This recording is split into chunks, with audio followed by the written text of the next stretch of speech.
High বন্ধুরা, দেখো আমি এখন যাচ্ছি মন্দিরে। এই তো মন্দির পৌঁছে গেছি। এই হচ্ছে সাবিত্রী মার মন্দির। তো সবাই এখানে ফুল বেলপাতা প্রদীপ ধূপকাঠি জ্বালিয়ে পুজো দিচ্ছে। আর এদিকেও জ্বালাচ্ছে প্রদীপ ধূপকাঠি। আর এদিকে রয়েছে শিব বাবার মন্দির।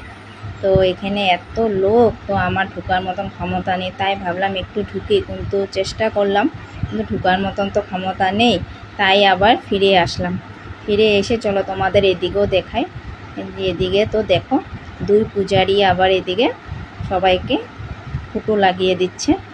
তারপর এদিকে রয়েছে, এদিকেও ভিড়, তথাপিও তোমাদের দেখাই। চলো, এই হচ্ছে রাম লক্ষ্মণ সীতার মন্দির। আবারও ভালো করে তোমাদের একটু দেখাই, দাঁড়াও। এই হচ্ছে রাম লক্ষ্মণ সীতার মন্দির।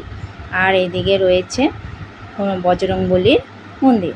বজরংবলীটা দেখতে কত সুন্দর লাগছে না? তো চলো এদিকে তোমাদের আরও দেখাই। আমার পুজো দেওয়া হয়ে গেছে, কেন